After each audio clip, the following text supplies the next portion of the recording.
As usual, I feel like I'm having thinking with you, David, so you will find yourself appearing in this paper in different ways, I imagine.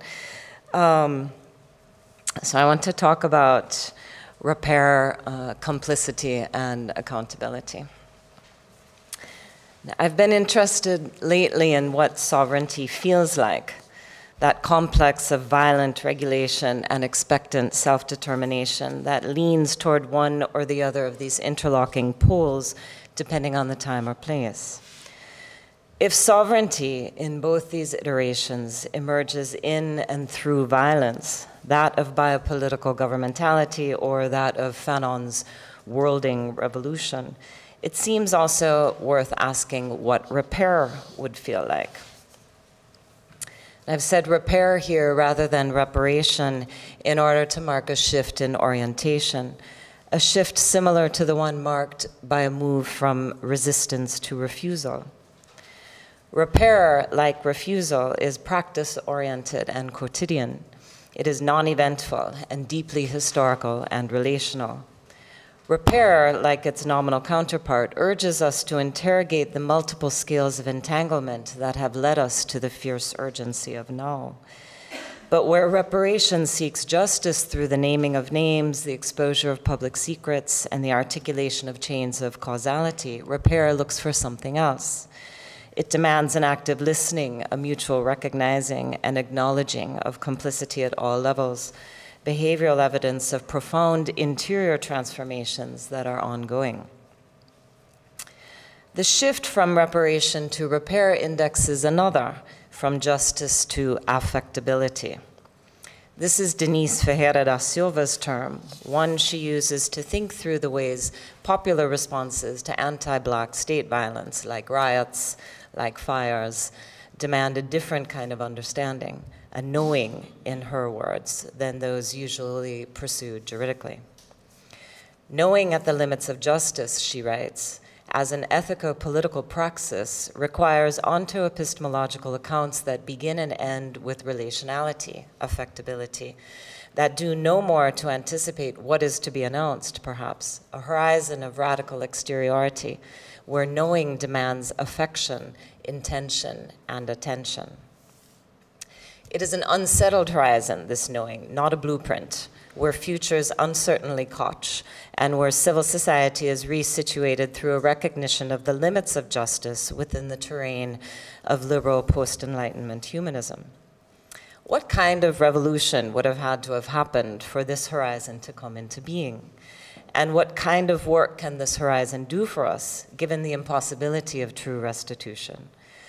How might we think of repair affectively without evacuating the possibility of politics? And how does this affect our notion of audience? For me, these questions are raised not only by the desire to settle accounts regarding slavery, but also in relation to contemporary instances of state violence, such as that which occurred in 2010 in Kingston, Jamaica. During the week of May 24th, members of the police force and the army entered the West Kingston community of Tivoli Gardens by force to apprehend Christopher Dudus Coke, who had been ordered for extradition to stand trial in the United States on gun and drug running charges.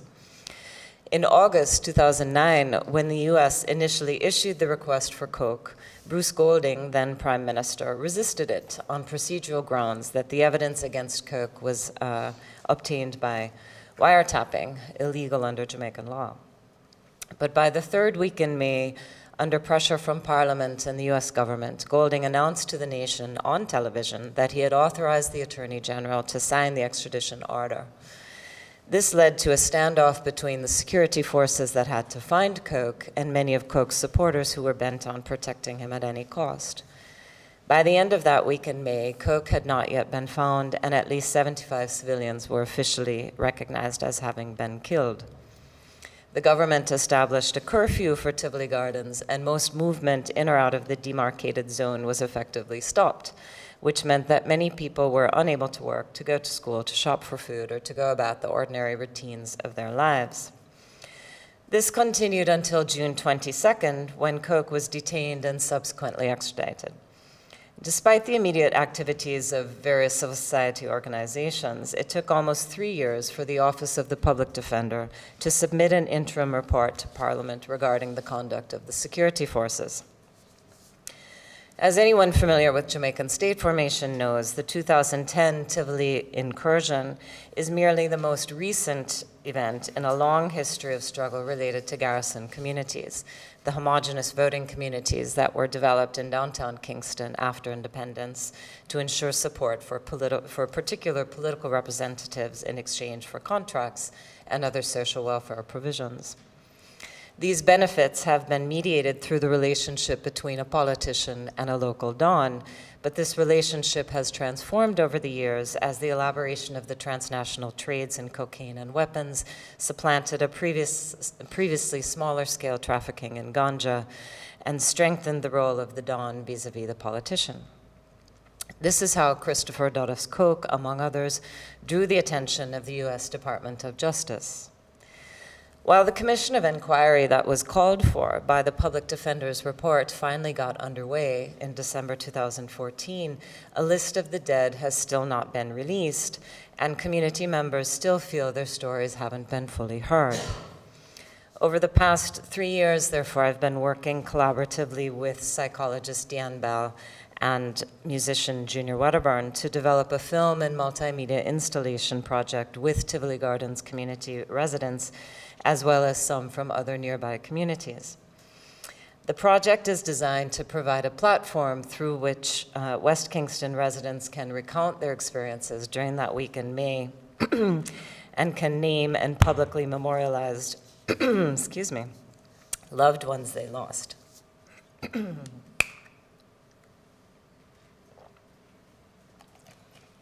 It is also designed to interrogate and juxtapose the various archives, the different forms various archives of state violence might take, and to encourage us to re-examine our notions of causality, complicity, accountability, and repair.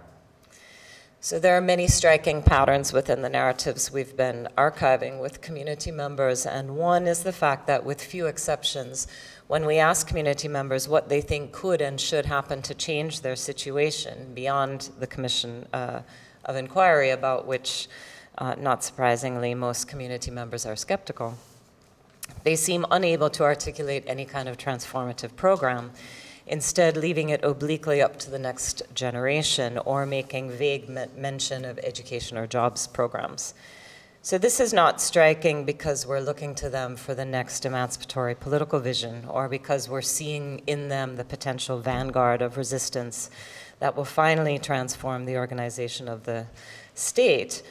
It's striking because it constructs a future evacuated of what Tony Bogues has called the prophetic redemptive tradition, a tradition that has long undergirded radical black politics in Jamaica and the Americas more generally, which does kind of constantly produce the future as an ever-moving, ever-receding object.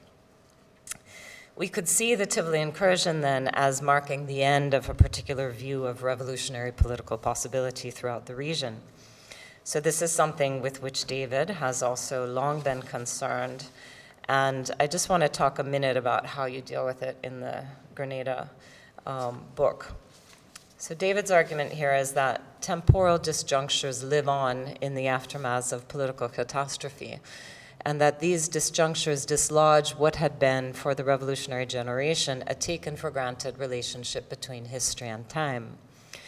No longer is time experienced as linear and redemptive, itself, as many have noted, a product of liberal modernity, where more perfect futures are brought into being through the realization of a political project. Instead, in the wake of revolutionary failure, that generation experiences time traumatically, as stalled in the present, as a cyclical loop without promise of change. For them, as David writes, the past is a wound that will not heal. The new hegemony of neoliberalism, however, has produced a post-revolutionary generation that is less enmeshed in the liberal temporalities that organized political time before them, and therefore more immune to the sense of vulnerable longing that characterizes their parents' sense of time. This means that their histories of the present are disconnected, as David writes, quote, from the temporal structure of revolutionary desire. For Scott, the younger generation of Grenadians about whom he is writing can blast open new futures because they're able to act in the present, unfettered by the expectations of a global left and a politics of non-alignment. In a context like Tivoli Gardens, however, this seems significantly trickier. If we were to think about the 2010 state of emergency as a kind of revolution, it would be one to end politics as usual. This would mean, of course, to upend the foundations upon which and the mechanisms through which liberal democratic nationalism was built and actualized in Jamaica. Yet this revolution has neither comprehensively destroyed the foundations it set out to challenge, nor laid any groundwork for an alternative organization of political activity, political authority. Indeed, in many ways, the incursion was seen by many, including some who live in Tivoli Gardens, as a necessary response to a revolution that had already happened. The scaffolding of patron clientelism had already been significantly bent, not only by the general climate of neoliberalism, but also by Dodos himself, who more than any other Don before him operated independently of politicians, united Dons across Jamaica and transnationally, and even in some cases across political parties, and created opportunities within private enterprise, rather than through government contracts, for himself and others. This is decidedly not the revolution imagined by mid-20th century nationalist or post-independence leftists. Nor would it have been the revolution imagined by political theorists like Hannah Arendt, for whom the council systems that emerged through the 1956 Hungarian Revolution and during the American Revolutionary War were emblematic of true democratic participation. Or of C.L.R. James, writing as J.R. Johnson, for whom slaves, not French radical politicians, transformed Western civilization from feudalism to capitalism on the plantations of Haiti, and thus his impression that their descendants would necessarily be the vanguard for the shift from capitalism to socialism. This revolution instead instantiates the contemporary reorganization of sovereignty and brings to light the new mechanisms through which governance occurs. It indexes what Wendy Brown has called the stealth revolution of neoliberalism, the converting of every dimension of political, juridical, educational, and sociocultural activity, the foundations of democracy itself, into economic metrics. If sovereign state formation in the British West Indies was originally built on a developmentalist alliance between peasants, political parties, and unions, who channeled, co-opted for some observers, the energy of the region-wide worker strikes during the late 1930s into a legible anti-colonial struggle. And if this alliance was eventually destabilized in places like Jamaica by the adoption of economic development policies that ultimately maintained dependency, and by the emergence of garrison politics writ large, where the emphasis was on loyalty not to party or principle, but to individual leaders, both politicians and strongmen. If all of these things, what we are now seeing is an attempt to dismantle the latter without truly exposing the transnational entanglements and geopolitical machinations that have facilitated the wealth, privileges, and protections that have made this kind of system possible over many years. This suggests that we must reorient our approach both to sovereignty and to repair. While the West Kingston Commission of Inquiry is critical to a national and diasporic discussion of how sovereign violence has been generated and the institutions through which it is and has been enacted, it will not ultimately transform the lives of those who lost loved ones or who were themselves injured within Tivoli Gardens, even if people are compensated monetarily for damage to property, as some community members hope.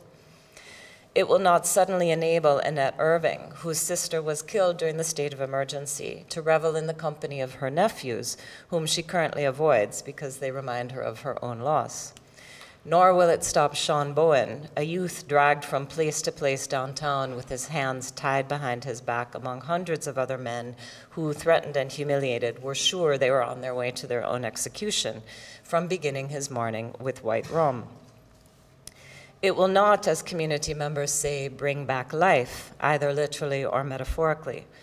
In part, this is because the Commission and others like it is a juridical solution that relies on a liberal humanist conception of rights and morality that merely produces the juridical and economic subjects it presupposes without fundamentally transforming their material, social, or symbolic conditions. It's also because truth commissions and other inquiries require for their realization that we imagine ourselves to exist in a post-violence, post-conflict moment, rather than encouraging us to interrogate the forms of historical and everyday violence that co-relate to create the conditions for spectacular enactments. If a shift from reparation to repair rescues us from the hegemony of liberalism and its notions of causality and resolution, it must also foreground a sense of ethics that releases us from the hegemony of juridical resolution, itself grounded in the violence of law, particularly for those defined by law as something less than human. What's required, therefore, is a more robust sense of ethics and justice. It's this sense of ethics that suffuses Jacques Derrida's future anterior, the time that will have been in the process of becoming. For Derrida, time can't be anteriorized merely through memory, the methodological basis for many truth commissions or commissions of inquiry, because memory does not exhaust the relationships of obligation, causality, and accountability created through entanglement. Karen Barad argues something similar in this regard. Memory, she says, is not a record of a fixed past that can never be fully or simply erased, written over, or recovered. And remembering is not a replay of a string of moments, but an enlivening and reconfiguring of past and future that is larger than any individual. Remembering and recognizing, she continues, do not take care of or satisfy in any other way reduce one's responsibilities. Rather, like all intra-actions, they extend the entanglements and responsibilities of which one is a part. What violence produces, therefore, is the need for a new ethical disposition, one that seeks to probe and acknowledge the extent to which we are complicit in its reproduction and therefore obligated to its transformation. This point is aspirational, rooted in a commitment to what Ava Garden describes as follows. When you know in a way that you did not know before, then you've been notified of your involvement. You are already involved, implicated in one way or another. And this is why, if you don't banish it or kill it or reduce it to something you can already imagine, already manage, when it appears to you, the ghost will inaugurate the necessity of doing something about it. What, therefore, is this something to be done? How do we address the question of what it means to be a human capable of acting in and on a world that hides the ontological entanglements of violences that have been foundational to its formation? How do we generate the affectability that is necessary to this project of knowing and thus of repair? Shalini Puri has recently argued that there's a relationship between scale and affect within the context of revolution. In her analysis of the ways memory of the Grenadian Revolution has been mapped onto landscapes, both literal and figurative, she notes that considerations of size have often led scholars and popular audiences to dismiss Caribbean revolutionary claims to world historical significance. However, if we understand the Caribbean as having been central to processes of capitalist modernity, we must also consider that the size of Caribbean territories might allow for a different lens through which to view revolutions, genocidal violences, and their aftermaths. Puri suggests that it's Grenada's small size that necessitates attention to the centrality of care and to the affective ties and rifts that characterize intergenerational dynamics. She argues that paying attention to these dynamics might give us a more profound purchase on both the forging of and long-term resonance of attempts to chart different and more egalitarian futures. Here, violence is not resolved, but worked through, without intention, without closure, and without guarantee, through the everyday. It's become rather commonplace to argue that the effects of violence should be measured not merely in terms of numbers, of persons dead, of dwellings razed, but vis-a-vis the structural conditions this violence sets into motion and then naturalizes. Historical responsibility, Michel Rothschild writes, cannot hark back to an original sin that the collective individual supposedly committed. Rather, he continues, it needs to take into account the structures of privilege unleashed by a history of power and domination, and to evaluate the current losses introduced by the reproduction of these structures. This would synthesize the position of most reparation activists today. What I'm suggesting is that in addition to this attention to the patterning of structural violence, we must also take seriously the qualitative and phenomenological dimensions of experience that influence our ontological notions of temporality, causality, and mutuality. This would require a turn toward interiority, what James and Grace Lee Boggs years ago called revolution through human evolution. For them, reflection-based practice was to inform intentional revolutionary work in the world. A revolution involved, this is their words, a revolution involved making an revolutionary leap toward becoming more socially responsible and more self-critical human beings, they wrote. In order to transform the world, we must transform ourselves. I want to displace the centrality of outward-oriented intentionality here, however, in order to suggest that a true revolution in the disposition of the human being, and this is Kant, can only be interior. The most revolutionary transformations arise from the interior recognitions and shifts in consciousness that radiate from one to another in unexpected and necessarily nonlinear ways. These are internal revolutions that must be lived relationally and affectively through quotidian practice, whose ethical foundation requires the profound recognition not only of common humanity, but also of collective complicity. By arguing for such a profound interiority, I do not mean to seemingly abandon the political realm, nor do I mean simply to invoke the cultivation of ethics through practices of the self. What I want to argue for is a kind of politics of endurance, though again, not the deadening keeping on of bare life and cruddiness that others have discussed. Instead, I want to propose that we must cultivate affectability through attentive care in order to know and therefore recognize the various dimensions of complicity we inhabit.